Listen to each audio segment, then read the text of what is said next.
Penguin Random House presenta el podcast de Revista Lengua.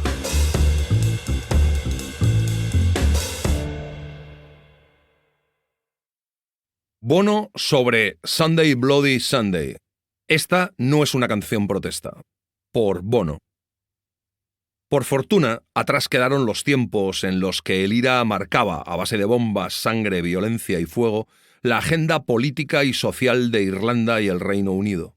Sin embargo, algunos renovados discursos independentistas en las diferentes naciones constitutivas de la corona, sobre todo en Escocia e Irlanda del Norte, los atribulados tiempos que corren en el número 10 de Downing Street, con el desfile de 3 primeros ministros diferentes en menos de 2 meses, vuelven a abrir el debate sobre el futuro de la isla de Irlanda. Un debate sobre el que Bono, líder de U2 y activista infatigable, arroja luz y ofrece contexto en Surrender, Reservoir Books, un libro de memorias estructurado a través de las canciones de la banda de rock más popular de los últimos 40 años. En las siguientes líneas, todas extraídas del capítulo dedicado a Sunday Bloody Sunday del álbum War de 1983, el músico narra cómo fue crecer, personal y profesionalmente, en un país dividido hasta el extremo, en un lugar en el que alguien como él podría estar en el centro de varias dianas y en el que posicionarte por la paz podría costarte la vida. Este artículo contiene fragmentos del audiolibro Surrender, 40 canciones, una historia, narrado por Luis David García Márquez y producido por Penguin Audio.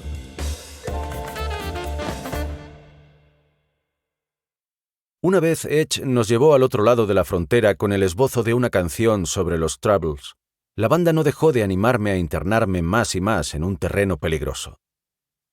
Creo que tengo una especie de manía perversa cuando me dicen que no haga o diga algo. Es mucho más atractivo para mí. Sunday Bloody Sunday no era solo un asunto peliagudo en el sentido de sus evidentes peligros, si eras un chico del sur. Era realmente peligroso en el sentido de que, al oírlo, algunas personas deseaban hacernos daño. Personas de ambos lados de la brecha sectaria. Para los irreflexivos unionistas era una traición. Para los irreflexivos nacionalistas y republicanos, era una campaña de publicidad, capaz de despertar una sensación de indignación a propósito de esos 28 civiles desarmados a los que habían disparado cuando se manifestaban pacíficamente. La canción llegó después de la muerte por huelga de hambre de Bobby Sands, el 5 de mayo de 1981. Sands era un alma poética que argumentaba con su vida que el IRA provisional estaba luchando en una guerra y que los combatientes encarcelados merecían el mismo estatus que cualquier prisionero de guerra, como el derecho a no tener que ir vestidos de presidiarios. No era una petición descabellada, pero quienes la apoyaban parecían olvidar que el IRA no respetaba la Convención de Ginebra, ni ninguna otra. Cuando sus protestas en la cárcel pasaron inadvertidas para la primera ministra británica Margaret Thatcher, Sands llevó su huelga de hambre más allá. Se vistió solo con una manta y se negó a utilizar los aseos. Esta protesta sucia, en la que los prisioneros pintaron con heces las paredes de las celdas, estuvo entre los momentos más angustiosos de la campaña del IRA para expulsar a los británicos de la isla de Irlanda. Estos paramilitares no tenían un apoyo mayoritario ni al norte ni al sur de la frontera, ni siquiera entre la asediada minoría católica del Ulster, y sin embargo decidían quién vivía y quién moría en su lucha por reconfigurar el mapa de Irlanda. Aún así, el hecho de que Sands decidiera quitarse la vida a los 27 años, después de negarse a comer durante 66 días, provocó todo tipo de emociones encontradas, incluso a los nacionalistas comunes y corrientes como yo. Fue más que una simple tragedia. Fue también una muerte que se convirtió en la herramienta más poderosa para recaudar fondos en la historia del IRA, sobre todo en Estados Unidos, donde la banda se sentía obligada a combatir cualquier idea novelesca sobre la lucha armada en nuestro país. En nuestros conciertos y entrevistas, ofrecíamos un relato alternativo sobre la no violencia, en un intento de reducir los ingresos del IRA, sabiendo que éste pondría armas y bombas en manos de combatientes que mutilarían y matarían con el fin de instaurar su propia idea de Irlanda. Unos combatientes a los que nadie había elegido, y que decidían si un bar de Belfast o de Manchester era un objetivo legítimo. o si podían hacer saltar en pedazos y sin previo aviso un desfile de jubilados y veteranos de la Segunda Guerra Mundial. Sin duda, después de cada nueva atrocidad, en las comunidades más republicanas, la gente se retorcía las manos por la lamentable pérdida de vidas. Durante una semana o dos, hasta que se aplacaba el furor y volvían a hacer oídos sordos y a aclamar entre gruñidos a nuestros muchachos. Esta duplicidad enfurecía a la gente al norte y al sur de la frontera. A mí me enfurecía, y eso ayuda a explicar mi desabrida introducción a Sunday Bloody Sunday en un concierto en Red Rocks, Colorado, una noche en la que tuvimos mucho más público de lo normal porque se estaba grabando para la televisión del Reino Unido. Mientras Edge tocaba sus quejumbrosos arpegios bajo la lluvia y Larry hacía su redoble, yo solté: «Esta no es una canción rebelde», con todo el convencimiento que pude reunir. La brevedad compensó la falta de elocuencia.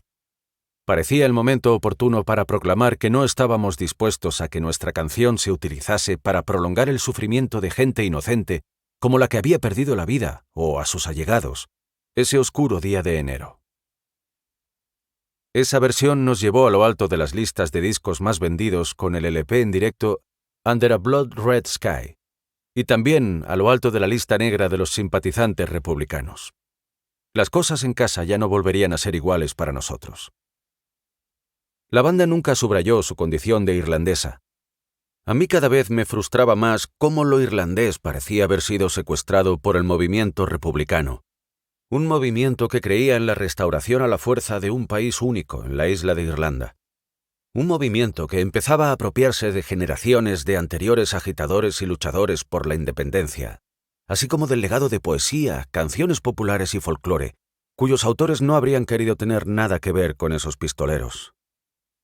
Para mí, ser irlandés no tenía nada que ver con ser protestante o católico. Algunos de los mayores revolucionarios contra el dominio británico eran protestantes irlandeses, desde Wolfe Tone hasta Mott Gunn o Roger Casement. Mi padre era católico, pero él tampoco se tragaba la retórica de esos supuestos luchadores por la libertad. «Yo soy católico», me decía, «y te aseguro que la división de nuestra pequeña isla tuvo mucho más que ver con mantener Harlan and Wolff en la Unión que con proteger a los protestantes. Querían conservar los astilleros y el lino. El sur solo aceptó la frontera bajo la amenaza de la guerra que hizo Lloyd George. Pero a pesar de todas las injusticias, estos pistoleros no representan una mayoría en ningún sitio en esta isla, ni al sur ni al norte de la frontera. No hagas caso de sus tópicos», añadía antes de recitar uno de sus versos heroicos de Sean O'Casey, solo que no era de Sean O'Casey, se lo había inventado. «¿Qué es Irlanda más que la tierra que impide que se me mojen los pies?». Además, él mismo se había casado con una mujer de otra comunidad. Decía medio en serio que todos los países eran mentira. «Son historias que nos contamos unos a otros». Y se mostraba suspicaz con respecto a quien controlaba el relato. Dicho esto, le impresionó verme en el escenario en las montañas rocosas haciendo una performance en la que rasgaba la bandera irlandesa. A menudo me lanzaban banderas irlandesas en los conciertos, y a veces les arrancaba el naranja y el verde y la convertía en una bandera blanca en un intento de apoyar la no violencia. Más tarde empecé a recalcar que la bandera blanca era una imagen de rendición espiritual, pero por ahora nos permitíamos una especie de pacifismo militante. Todas estas explicaciones no siempre eran populares en Irlanda, y cada vez más gente ponía en cuestión nuestro patriotismo. Algunos tardaron en darse cuenta. 2 años después, en un concierto en Croke Park en el Unforgettable Fire Tour, en 1985, volví a hacer lo de cortar la bandera y a una parte del público no le gustó. Después de la actuación, el coche en el que íbamos Ali y yo se quedó atascado en una callejuela de Dublín y estalló una violenta pelea a nuestro alrededor. Enseguida empezaron los golpes en la parte de arriba del coche y los gritos en apoyo de los violentos. Un joven desencajado, con el puño envuelto en una bandera tricolor, intentó romper el parabrisas al lado del rostro de Ali. Lo que se rompió fue otra cosa. Éramos peces en una pecera y las pirañas al otro lado del cristal habían sido fans de U2 solo unas horas antes. A finales de los años 80, Las cosas estaban cambiando para U2 en Irlanda. Por un tiempo había sido como si fuésemos el equipo nacional que volvía a casa con la copa. Todavía éramos los héroes locales, pero los ánimos habían cambiado un poco. En el mundo fuera de U2, los años 80 se percibía como una lucha por el alma y el tamaño del país. La frontera se fue interiorizando cada vez más. La isla se volvió más tribal. Ni la mezcla de orígenes sociales ni nuestras teologías individuales encajaban con facilidad en ninguna de las tribus. En una entrevista en Hot Press, Gerry Adams, el líder del Sinn Féin, tuvo el valor y la ingenuidad moral de cuestionar la lucha armada que él y su partido habían apoyado, cuando no dirigido. En el mismo artículo eligió el aromático verbo apestar para describirme. Como juicio sobre mi higiene personal, ya se sabe que quien bien te quiere te hará sufrir, pero como insulto, envió una tácita señal a los republicanos más empedernidos de que yo era, y no hay otra palabra para decirlo, un mierda. Para los que ya estaban cabreados porque la oposición de U2 a los paramilitares, de todo tipo, había costado al IRA financiación muy valiosa en Estados Unidos. Esto era una señal polémica para sus simpatizantes en aumento, algunos en los medios, para expulsar a U2 de su elevada posición nacional, sobre todo al cantante. En la práctica nos habían aconsejado que aumentásemos nuestra seguridad después de que secuestraran a un dentista adinerado, al que habían cortado la punta de 2 dedos y las habían enviado para pedir el rescate. Cuando la Special Branch vino a vernos, sin embargo, predijo que Ali era un objetivo más probable. Eso aún me molesta por todo tipo de razones. La profunda esperanza de la banda es que algún día Irlanda vuelva a ser, por medios pacíficos y democráticos, una Irlanda unida. Irónicamente, pensamos que el mayor obstáculo es el modo en que los paramilitares usan las ofensas como armas. Algunos divertidos incidentes nada divertidos. Me encanta ir a Irlanda del Norte. Para la banda, uno de los puntos culminantes de cualquier gira es el concierto que damos en Belfast. Nos encanta Irlanda del Norte por su humor patibulario. No será por falta de cadalsos, eso seguro. Después de hacer de teloneros para Squeeze en 1979, nos invitaron a una fiesta después del concierto, todo muy alegre, hasta que unos soldados británicos nos rodearon e hicieron parar el coche. Un oficial, con un acento norteño inglés muy marcado, nos ordenó poner las manos sobre la cabeza y nos pidió que nos quedáramos delante de una tapia.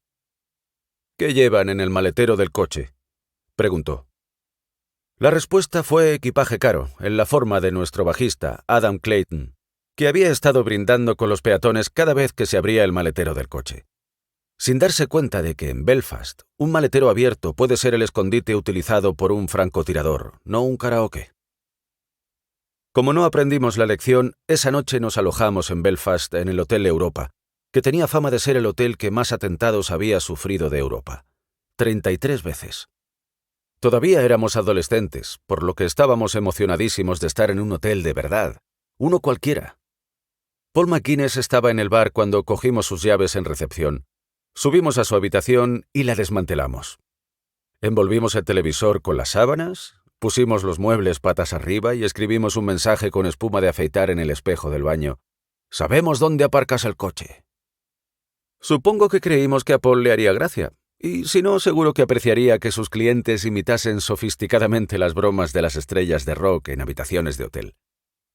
Nunca lo sabríamos. Media hora después, cuando habíamos devuelto la llave a recepción e intentábamos disimular la risa, fuimos con él al bar y vimos que un completo desconocido llegaba y pedía esa llave. Habitación incorrecta. Nuestras más sinceras disculpas a quien fuese. Si vas a bromear sobre asuntos serios, lo menos que puedes hacer es tener el punchline adecuado.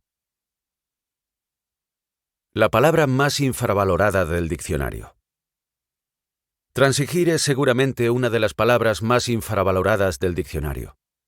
Si la esencia del acuerdo de Viernes Santo en 1998 fue la igualdad del sufrimiento, solo fue posible porque, mucho antes, se convenció a los extremistas de ambos bandos de que considerasen la posibilidad de transigir. En el acuerdo de Viernes Santo todos ganaron porque nadie perdió. Hay grandes palabras de la lengua inglesa que son muy aburridas, y algunas de las más románticas pueden ser de las más inútiles. La palabra paz, por ejemplo, carece de sentido sin un contexto. El desacuerdo de Viernes Santo. En 1997, Tony Blair y Bertie Ahern fueron elegidos para ocupar los más altos cargos del Reino Unido y de la República de Irlanda, e intuyeron que tenían el mandato de sus respectivos electores de intentar conseguir una paz duradera en Irlanda. El senador George Mitchell, que era el enviado especial del presidente Clinton, se convirtió en el encargado de presidir las negociaciones de paz que vinieron después. Participaron 8 partidos políticos diferentes de Irlanda del Norte, 3 de ellos ligados a grupos paramilitares, 2 unionistas, 1 republicano. Los 2 partidos principales eran el Partido Unionista del Ulster, UUP, liderado por David Trimble, y el Partido Socialdemócrata y Laborista, SDLP, con John Hume a la cabeza. David Trimble arriesgó su reputación entre la comunidad protestante más tradicional que había jurado no negociar jamás con terroristas.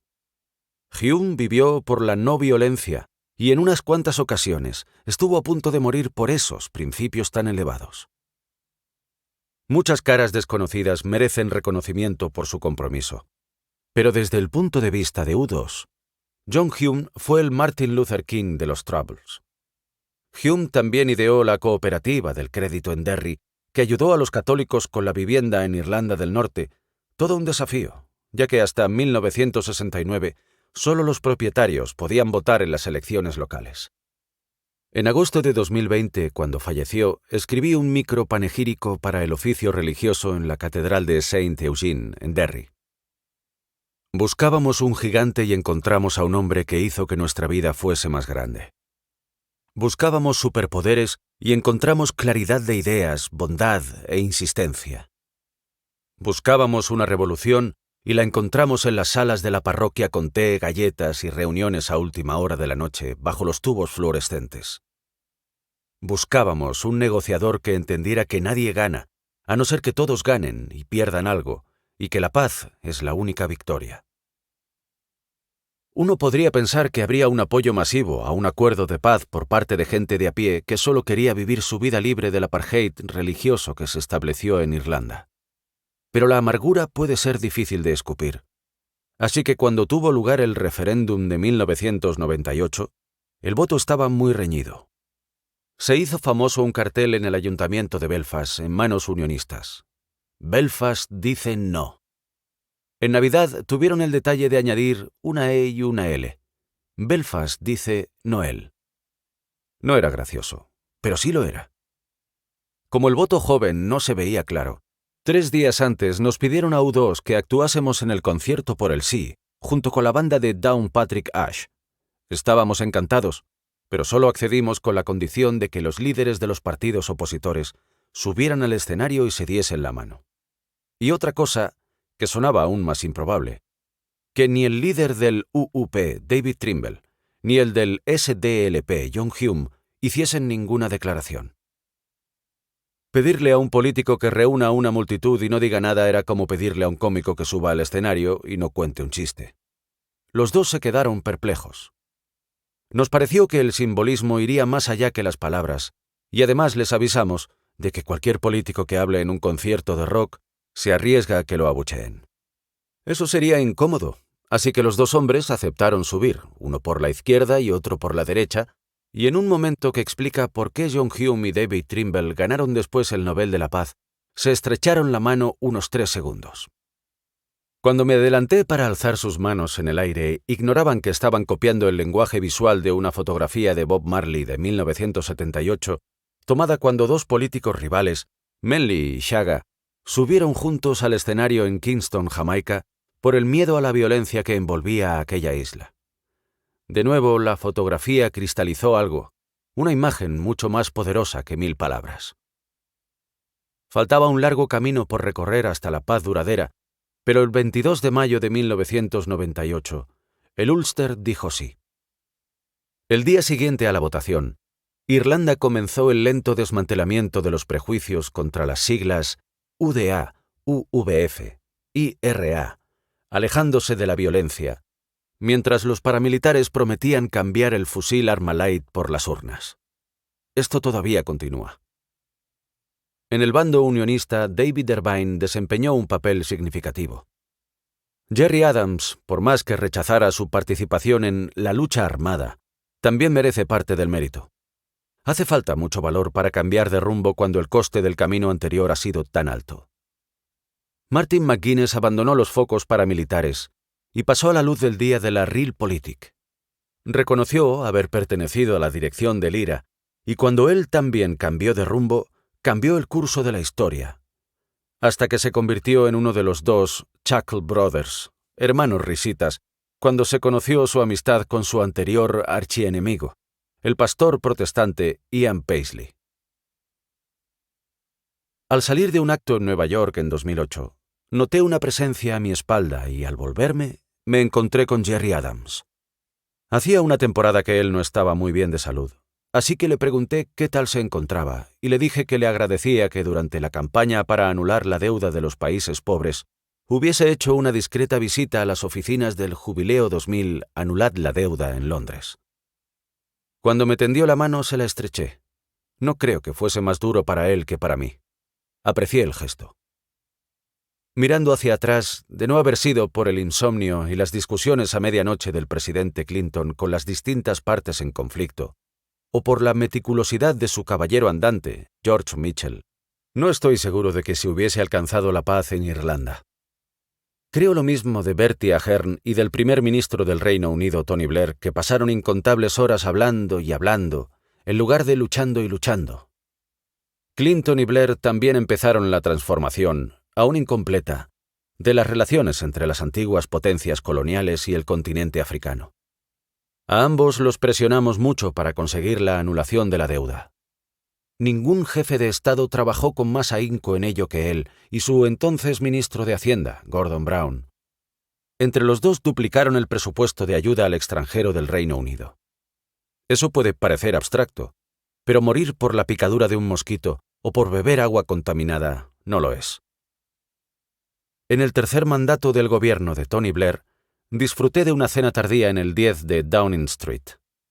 Siempre bromeábamos con la vida que podría haber tenido si hubiese seguido siendo el cantante de la banda de rock Ugly Rumors. Tenía buena planta, presencia escénica y una voz melódica. Gordon Brown y él eran tan prolíficos que, medio en broma, yo los llamaba los Lennon y McCartney del desarrollo internacional. Tony Blair no bebía, pero lo convencí para abrir una botella y se bebió una copa y media. Yo debí de beber 2 copas y media. Tal vez él perdiera la noción del tiempo.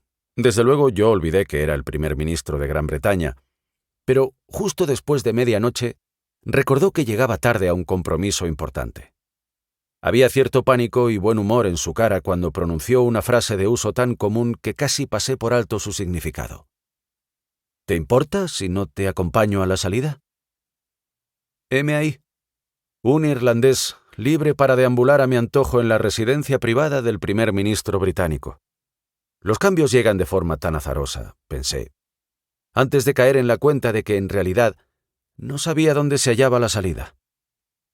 Al ir hacia las escaleras, me pierdo enseguida. Soy un niño en unos grandes almacenes, entrando y saliendo de las habitaciones, encendiendo y apagando las luces. Caras conocidas me miran desde las paredes. Winston Churchill, Margaret Thatcher, Harold Wilson. Y ahí está, David Lloyd George, el primer ministro que había dividido nuestra isla en norte y sur bajo la amenaza de la guerra. Oiga, ¿puedo ayudarle? Un adulto uniformado me encuentra y me acompaña educadamente fuera del establecimiento. Si quieres leer este y otros artículos, entra en revistalengua.com.